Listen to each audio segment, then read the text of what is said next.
Great morning to you, fellow citizens of America, patriots. I have a mess on my desk. How many times you wake up and you think, man, I got a mess on my desk. What is going on? Well, let's start with this one. It's really not a mess. I print things off that I find of interest in, and this was from the YouTube channel Lion of Judah, Matthew 6:22-23. The light of the body is the eye. If therefore thine eye be single, thine whole body shall be full of light. But if thine eye be evil, thy whole body shall be full of darkness. If therefore the light that is in thee be darkness, how great is that darkness? I'm just reminded, I think Casting Crowns has the song that says, be careful, little eyes, what you see. Obviously, our ears, what we put into our body, both breathing and eating, but our eyes, it's so important to understand that everything we see, our senses, everything we've ever experienced through sense is in here. It's so important. It's so important. I know that that's the reason why our Lord and Savior Jesus Christ spoke about these types of things. And what are we? I'm in my goals, and I don't know if you wrote down goals or not. But I know that in December I challenged everyone that watches this channel to write down your goals. I think it's important also to go back and read them on a regular basis, but then also maybe rewrite them as things are both accomplished and you continue to challenge yourself. Calvin Coolidge. And again, I'm not saying that I 100% agree with all of the things that I will print out and read to you and all of these, but they get us to think. One of my goals is to continue. I'm sorry. You'd say, well, of course you think. You think every day. Well, I want to really think. I want to think deeply. I want to think and write like I used to. Nothing in this world can take the place of persistence. Talent will not. Nothing is more common than unsuccessful men with talent. Genius will not. Unrewarded genius is almost a proverb. Education will not. The world is full of educated derelicts. Persistence and determination alone are omnipotent. Calvin Coolidge. Keep cool with Coolidge was the election button that went about after he followed Harding in the White House. And when he decided not to run in 1928, which led to Hoover's campaign and election, his wife was asked, well, why wouldn't the president run? And she says, well, he says there's going to be a depression. And of course, at this time, the Roaring Twenties were roaring at an absolute height. And they laughed at her and said, no. Now, Calvin Coolidge was also the guy that was 100 years ahead of his time. Because what the USGA and the PGA now advertise as just play 9, being 9 holes of golf, so that more people get out and play on a regular basis, he played 9. That's what he did. This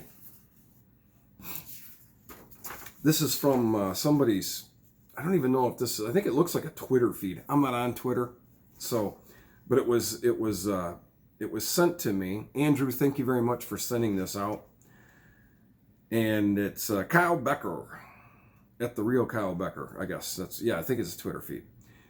And he says, miracles since Biden's divine inauguration. And this was last week. So, number 1, cases are down. Number 2, hospitalizations are down. Number 3, deaths are down. Number 4, herd immunity, real again. Number 5, false positives are real again. Number 6, California, New York, Michigan, Illinois can reopen. Antibody cocktails. Number 7, antibody cocktails work. Number 8, HCQ is safe and effective again. And number 9, kids can go back to school. Now, I think it was earlier in the week when I received that. Now you can say, well, hospitalization rates are higher. And if you are new to this channel, I would encourage you to look back through the library of things. I did a video on certificate of need. And in Michigan and in many other states, there is this system that is controlled by the existing hospitals that operate, because it's a business model, they operate at between 85 and 90% capacity. They don't build these things except when told by the experts. Our previous administration built hospitals that never got used. The millions, if not billions of dollars spent on ventilators and the hospitals that never got used. Just another one of the lies that we were told. Just another quick note from a financial standpoint. Our bodies are about 60%, 67% water. The earth is about 67% water. And now, our financial system in the United States is very similar to both of those. In the last 10 months, we have produced, and now, in the process of circulating, but we have produced about 67% of all the U.S. currency that's ever been created has been created in the last 10 months. Now, of course, to think that Guggenheim and the printer and we're just rolling these things out, they show you pictures of that, I know. But it's basically created just how we're communicating right now, or I am communicating with you, and that is digitally. If we think that that's going to not have some sort of unintended consequence, then again, the first lie we tell is to ourselves, and that's a lie that you would be telling to yourself. I'm not going to tell it to myself, and I'm not going to believe it when others try to tell me that same thing.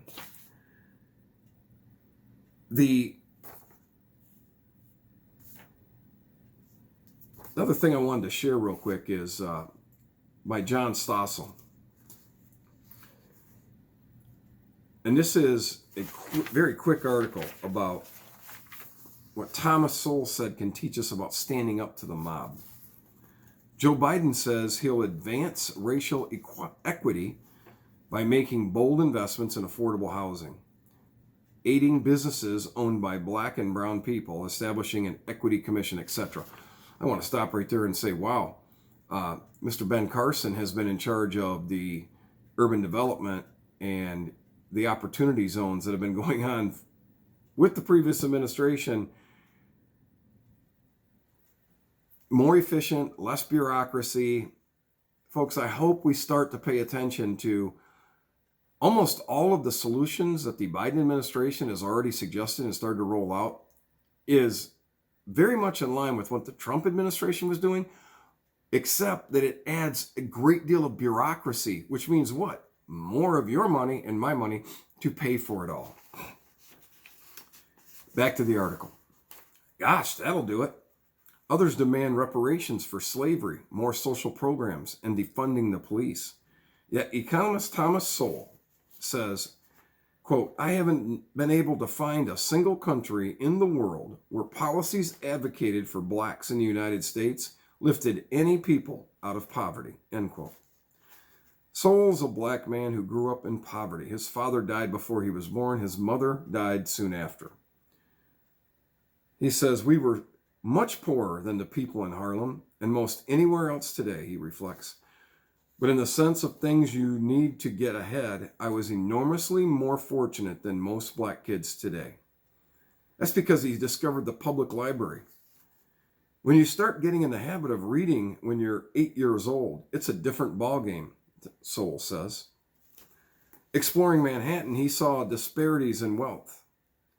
Quote, nothing in the schools or most of the books seemed to deal with that. Marx dealt with that, Sowell says. So he became a Marxist.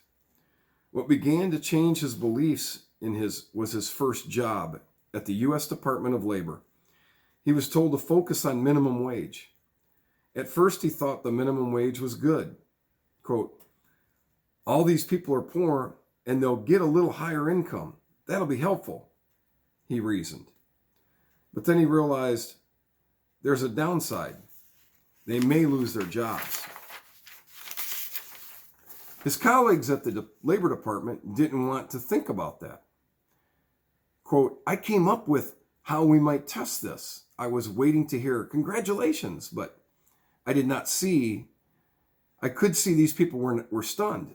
They'd say, oh no, this idiot has stumbled onto something that would ruin us all, end quote.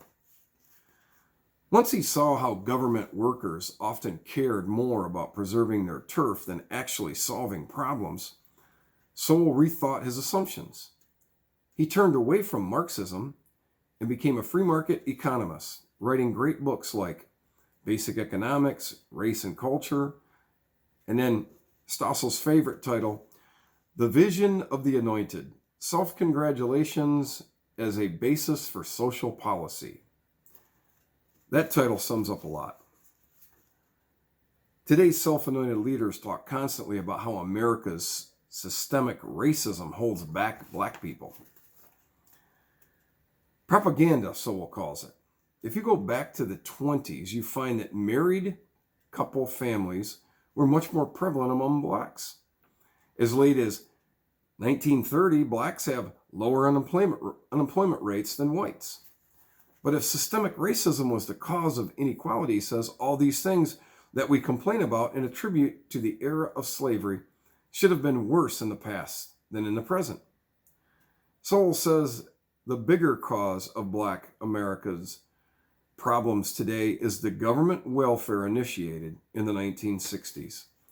The programs encourage people to become dependent on handouts. You began to have the mindset that goes with the welfare state, Sowell says. No stigma any longer attached to being on relief.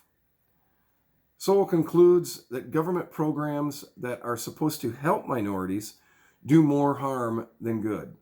Affirmative action, for example. In 1965, he took a teaching position at Cornell. The college, he said, had lowered admission standards to diversify the student body. And most students admitted under affirmative action did not do well. Half of the black students were on academic probation, he wrote, later adding. Something like 1/4 of all black students going to MIT, as an example, did not graduate. There is a pool of people whom you are artificially turning into failures by mismatching them with the school. Saying such things makes Sowell an outcast in academia, and now most everywhere. Sowell writes, if you have always believed that everyone should play by the same rules, that would have gotten you labeled a radical 50 years ago, a liberal 25 years ago, and a racist today. Starting next week, you can watch a new documentary on Sowell's life, Thomas Sowell, Common Sense in a Senseless World, online at freetochoosenetwork.org. I would encourage, I hope I can not find the time, make the time. We make the time for the things that are necessary, the things that are really, truly important to us. On another note, personally, I have not turned on the television at all this week. I feel pretty good about that. Actually, I feel really good about saying it. I have watched the screen on my phone. Well, here it is. That's when you know you're getting older. You're starting to look around for something that you're talking to. I have watched this screen. I have actually been quite impressed. You know that I gave up on Tucker Carlson when he lied and said that the president cause an insurrection act, because number one, if you look at the legal definition of insurrection or causing an insurrection act, neither took place. And so the hyperbole that has been spoken about the January 6th event, and the lies that have been shared, and the truths that have not been shared enough, spoken from the highest hill, the loudest mic. Please do your research on those things, and to see the antagonists, the anarchists, the Antifa, the Black Lives Matter, the things that took place. Again, if we're going to send to prison because of an insurrection act, the lady, close to my mother's age, and again, no offense, ma'am, middle, late 60s at best, holding her cup of coffee with a Make America Great and the flag, walking along, looking around. Oh, wow. The doors were opened by police. Opened. Yes, we all saw the video of the breaking of the window. And, you know, the coming through a locked door, and the unfortunate death of both a police officer and the young lady, younger than me, who had served our country multiple times in the Air Force. And then the other deaths that occurred for medical purposes that would never in a court of law be attributed to the actual events that took place. The debacle by the DC Capitol Police. And it was premeditated. It was planned out. That took place pretty much like the people that planned it wanted it to. And actually, it didn't get as bad as what they wanted it to, because it was not an actual insurrection. It was not an angry mob. Yes, we want to shout and say, something has been taken from us. My vote has been stolen from me. And as I've said in these videos before, unless you can give a forensic audit of the voting system, would have been fine with me. What's wrong with that? So that you can convince me and 100 million other people, maybe 150 million people in this country, that our elections have integrity, that our vote counts. This is not a small example, but the most powerful man, one of the most powerful people in the world, Jeff Bezos, and his liberal elite and the Democrat system believed that mail-in voting was appropriate for our election, and yet he will not allow mail-in voting to unionize, the potential to unionize the employees that work for him. And what is his rationale? Because too much fraud can occur through mail-in voting. That's the hypocrisy in which these elected officials are trying to tell me that there is nothing to see here. Everything is fine. A reminder, a couple of things to look at. The election of 1876 and the facts regarding the outcome of that election, and how I would suggest that for 150 years, at least, our elections have not had, it's taken great effort to make sure that there is a level of integrity, transparency, and that our vote counts.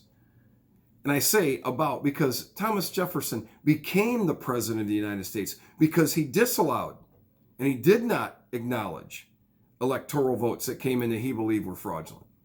So maybe even more than 200 years. I want you to look at the Banking Act of 1871. I want you to look at the Banking Act of 1933. I'm asking you as a fellow citizen to please speak the truth.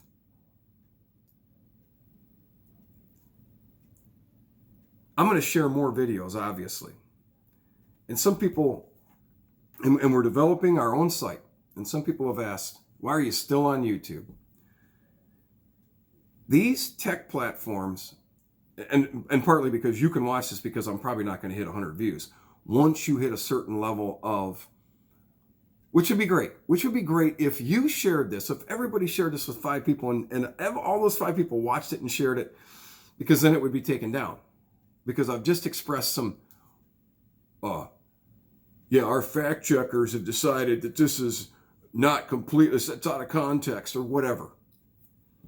And probably because I've mentioned the election, they're going to pop up that thing on there too that I read before about the disclaimer.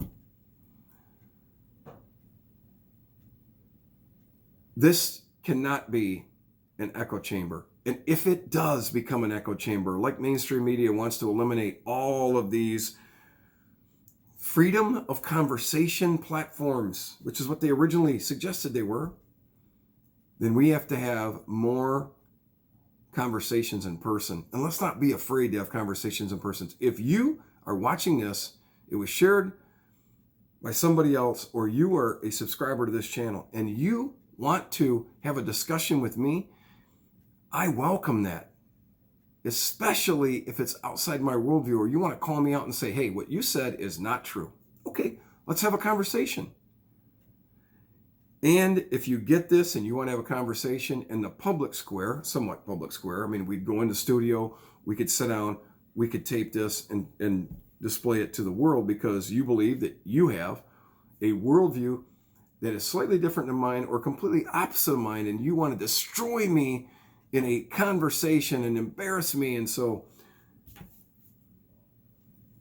that I can be discredited. I will take that challenge. I will take that challenge. This is longer than I expected it to go. Look how quick, to me, look how time flies when you're having fun. I hope you find something in this video that you can use as value. I hope I encourage you. May God bless all of us today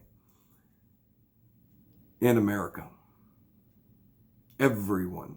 May God, through the Holy Spirit, anoint all of our elected officials to do the next right thing at the local level, at the state level, and at the federal level.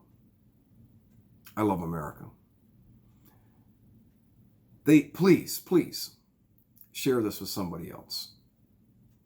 I am James Detroit, and for now, I'm out.